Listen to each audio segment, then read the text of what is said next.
It finally arrived. It's a couple of days late. You probably already watched this video somewhere else. Sorry, but we're going to make one too. This is the Samsung Odyssey Neo G9. And it's massive, mate. It is so big. You know what?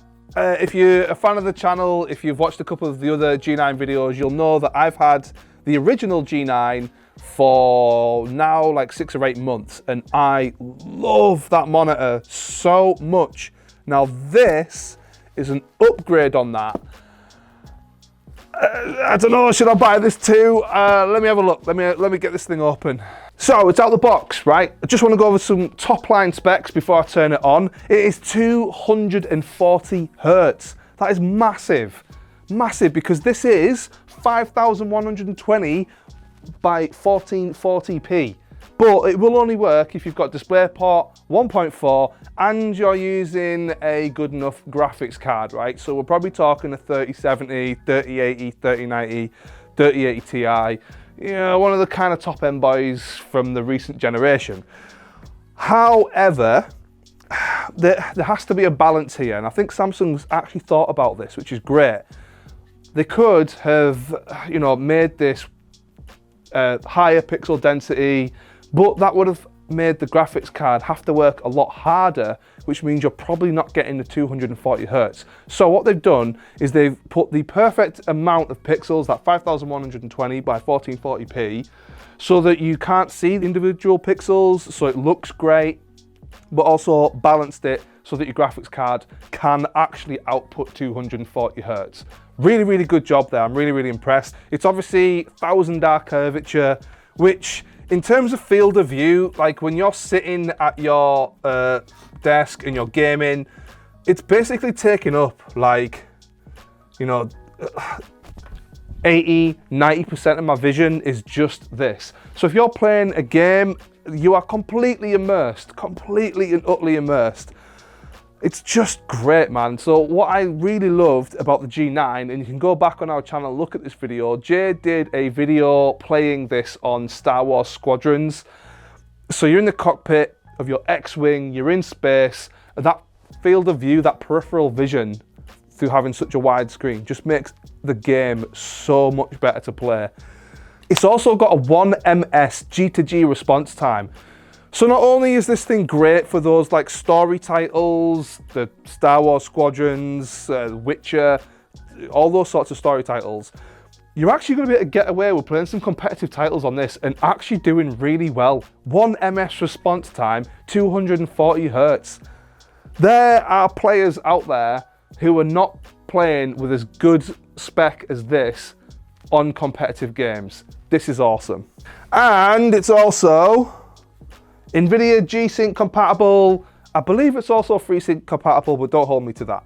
So in terms of ports, it's got DisplayPort 1.4, obviously. It's got HDMI 2.1, brand new technology. It's got USB 3, and it's got 2 USB Type A's on there, as well as having all of your power in there. So there's no power brick with this, it's just a cable. I hate power bricks. If you're a fan of the channel, you will know that power bricks are pointless in my mind. They shouldn't exist. I just hate them. Now you're probably thinking to yourself, and I'm thinking to myself too, because I have a G9, the original G9, and I'm thinking this looks basically the same. It's got quite a lot of the same top line specs. What's different? Why am I upgrading?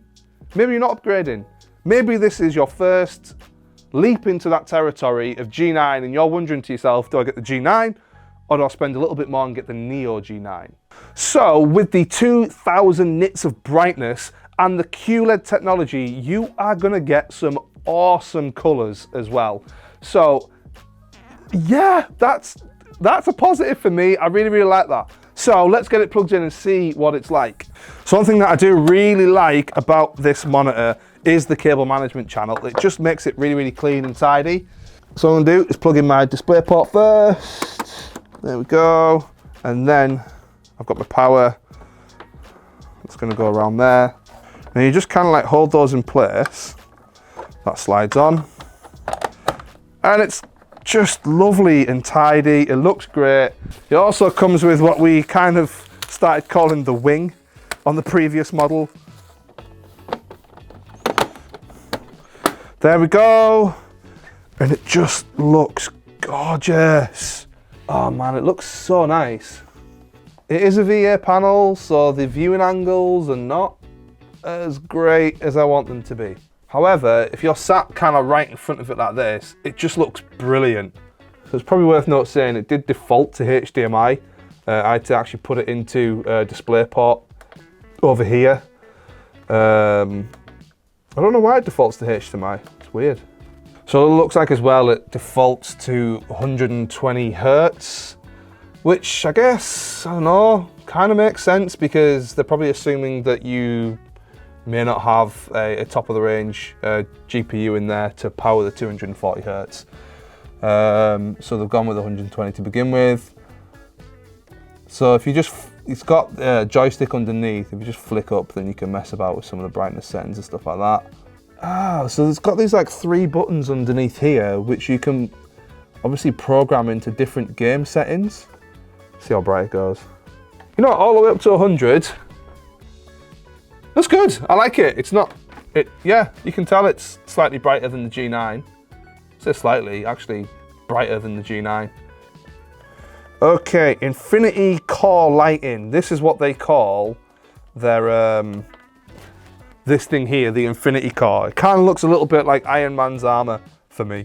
So you've got different lighting effects. There's static, there's rainbow, there's flash, or there's double flash, breathing, or there's something called Core Sync. It says, Lighting Sync provides more immersive gaming by synchronizing the lighting effect with the screen. So this is what I'm talking about.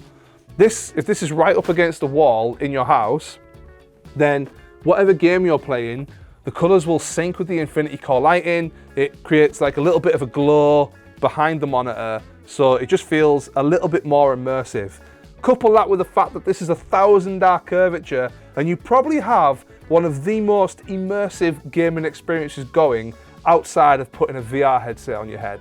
Oh, you've got like picture-in-picture, stuff like that, so you can, I mean, picture-in-picture, picture-by-picture, so you can essentially split the screen into 2 27-inch screens. Let's say you've got your gaming part over here, and then that's on your desktop, and then you've got your streaming over here.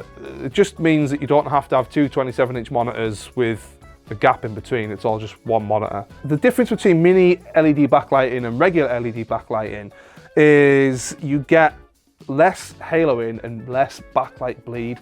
Now, a lot of people did complain about the backlight bleed on the first version of this monitor, and to be honest, there was a little bit of backlight bleed. It's not something that I necessarily notice in game. It's not really something that bothers me personally as a G9 user, but what they've done is massively improved it with this monitor, with the Neo monitor. So you have the mini LED technology now. So if you have a completely black screen and something very bright and white moving across it, on a traditional LED, you will get some haloing because LEDs can't completely switch off the way the LCD can. Obviously with LCD, you do get much deeper and richer blacks. You see that on like all kinds of TVs and stuff. But with LED, they don't necessarily turn off. So you get these kind of like haloing, these kind of grays around the very bright white object. But with mini LED technology, the mini LED backlight technology, you get less of the haloing because the LEDs are much smaller, which is absolutely awesome technology to put into this monitor. Huge upgrade on the previous model. We shouldn't be getting really any noticeable backlight bleed. We shouldn't really be getting any noticeable haloing around these objects. But let's put it into some games and see what it looks like. So this is something that you will see with some games, because obviously like they weren't built a couple of years ago with this sort of screen real estate in mind. So on some games, on the menu screens, you get this kind of like cut off, but generally it's only in the menu screens though. Oh God, it's just, it's really hard to describe what it feels like to game with this monitor with so much real estate in your peripheral vision. It is truly the most immersive experience I've ever had in a game, like I said, outside of wearing a VR headset. Get into my game position. Miranda just shouted at me for not being very good at CSGO. Although you can play competitive games on this screen. I don't know if you should. Although it's great to have all this peripheral vision and everything, it does take a while to kind of like get there. I'm just looking at like the cables. Yeah, there's a little bit of ghosting, to be honest. Don't know if you can see it. I've got HDR on. It looks awesome. Oh God, I love playing games on an ultra-wide monitor. It's just absolutely next level. It really, really is. Look how vibrant those colors look. Them fish, hello. Oh, it's such a good experience. It's silky smooth at 240 Hertz. It's super responsive. You've got all this peripheral vision. Oh my God, I love G9s. I just love G9s. Samsung, oh God, you're so good. They're just so good. So, first impressions wise, I love this monitor, I really do. Like, you know what, as a fan of the original G9, I did have the original G9 for 6 months. You know, if you don't own a G9, I'd probably get this one. It does have the better mini LED backlight technology. It's got HDR 2000, which is an upgrade on the HDR 1000 on the G9, 2000 nits brightness. It does have some credible upgrades on the original model. Is it worth an upgrade?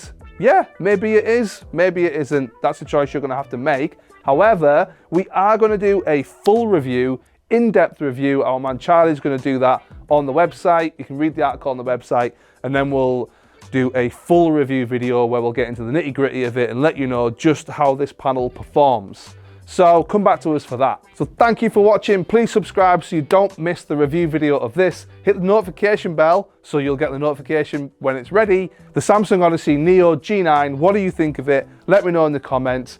So yeah, thanks for watching. Come back for the next one and have a great day.